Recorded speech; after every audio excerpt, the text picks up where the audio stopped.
زندہ رہو.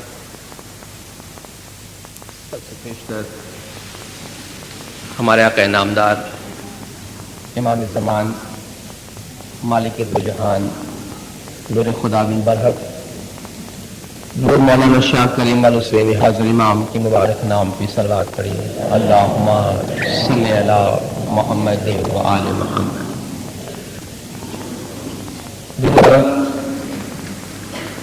جیسا کہ آپ کو بتایا گیا ہوگا، آج اور کل 2 دن آپ کے پاس ایک خصوصی عنوان پر تقریریں کرنی ہے، اور عنوان اسماعیلی طریقہ ہے. اور اسماعیلی طریقے سے یہاں مراد جس بیک گراؤنڈ میں ہم بات کریں گے وہ یہ ہے کہ اکثر و بیشتر ہمارے طریقے کے بارے میں بیرون جماعت اور اندرون جماعت سوالات پوچھے جاتے ہیں، اور ان تمام سوالات کا نچوڑ یا لب لباب یہ ہوتا ہے کہ ہمارا طریقہ دوسرے اسلامی طریقوں سے اتنا زیادہ مختلف کیوں ہے. یعنی جب ہم اپنے آپ کو مسلمان کہتے ہیں اور بہت سارے ہمارے دوسرے غیر اسماعیلی مسلم بھائی ہیں، ان کے اندر بھی بہت سارے طریقے اور فرقے ہیں، لیکن جہاں تک بنیادی مذہبی اعمال انجام دینے کا تعلق ہے تو تقریباً سب ایک جیسے ہی اعمال انجام دیتے ہیں. لیکن جب اسماعیلیوں کے سامنے دیکھتے ہیں تو اسماعیلیوں کا طریقہ سب سے مختلف ہوتا ہے. تو وہ یہ جاننا چاہتے ہیں کہ کس حد تک ہمارا طریقہ درست ہے، اور یہ بھی پوچھتے ہیں ساتھ ساتھ کہ کیا ایسا نہیں ہے کہ اکثریت جو طریقہ اپناتی ہے وہی صحیح ہو اور ہم تھوڑے بہت اسماعیلی اپنے طریقے پہ چل رہے ہیں اور اپنے آپ کو صحیح سمجھتے ہیں. کہیں ایسا تو نہیں ہے کہ ہم نے اکثریت کا ساتھ چھوڑ کے اپنا الگ طریقہ اپنایا ہوا ہے. اس کے علاوہ امام زمان کی طرف جو ہمارے اعتقادات ہیں اور اس کے جو اظہار ہیں ان کے بارے میں مختلف قسم کے سوالات پوچھے جاتے ہیں. تو انہی سوالات کو بیک گراؤنڈ میں رکھتے ہوئے، پس منظر میں رکھتے ہوئے آج اور کل کے 2 لیکچرز میں میں آپ کے سامنے اسماعیلی طریقے کے بارے میں بات کروں گا. سب سے پہلے دینداروں، تمہید کے طور پہ میں چند باتیں عرض کرنا چاہتا ہوں کہ جن کا سمجھ لینا بہت ضروری ہے، جس کی وجہ سے ایک بنیاد قائم ہو جائے گی، ایک فریم ورک بن جائے گا، ایک سٹرکچر بن جائے گا جس کے اندر رہتے ہوئے ہم باتیں کریں گے. اگر ہم تمام باتوں کو اندر آنے کی اجازت دیں تو ہم کسی بھی نتیجے پہ نہیں پہنچیں گے. تو جو فریم ورک ہم بنائیں گے وہ تمہید کے طور پہ آپ کے سامنے عرض کرتا ہوں. پہلی بات یہ ہے کہ مذہب یا دین دل کا سودا ہے. مذہب دل کا سودا ہے، اس میں ایمان کی بات آتی ہے، ماننے کی بات آتی ہے، اس میں کوئی بات ٹھوک کے کسی کے دماغ میں بٹھانے کی نہیں آتی. ایک بات پیغمبر زمانہ کی طرف سے بنی نوع انسان کے سامنے پیش کیا جاتا ہے. وہ کہتا ہے میں خدا کا رسول ہوں. جس سے ماننا ہے وہ پہلی مرتبہ مان لیتا ہے، جس سے نہیں ماننا وہ نہیں مانتا ہے. حضور اکرم صلی اللہ علیہ وآلہ وسلم صلوات اللہ علیہ جب اسلام کا پیغام لے کے آئے، بی بی خدیجہ کو گھر آ کے سنایا، آپ نے فوراً ایمان لے آئے. بلال کو سنایا، یاسر کو سنایا، 2-3 ایسے مومنین کو پیغام سنایا. پہلے ہی پیغام سن کے وہ لا الہ الا اللہ محمد رسول اللہ کہہ اٹھے، اور پھر ان کو ان کے ایمان سے ہٹانے کے لیے کتنی اذیتیں دی گئی، کتنی تکلیفیں پہنچائی گئی. تپتی ریت پہ انہیں لٹایا گیا، کوڑے مارے گئے، دہکتی ہوئی آگ سے ان کو سلگایا گیا، لیکن وہ کہتے رہے الاحد، ہم ایک اللہ کو مانتے. یہ بات ہوئی ایمان کی. انہوں نے کوئی دلیل نہیں مانگی، کوئی معجزہ نہیں مانگا. حضور نے آ کر فرمایا کہ مجھے اللہ نے رسول بنایا ہے. انہوں نے کہا ہم ایمان لاتے ہیں کہ آپ اللہ کے رسول ہیں، کیونکہ ہم نے آپ کو شروع سے آج تک دیکھا ہے، آپ کبھی جھوٹ نہیں بولتے. اسی خاندان میں ابو جہل ہے، اسی سوسائٹی میں ابو لہب ہے، اسی سوسائٹی میں ابو سفیان ہے، جو شروع سے حضور کو دیکھتے آئے ہیں. جب حضور نے پیغام کا اعلان کیا تو ٹھٹھا کیا، مسخرہ کیا،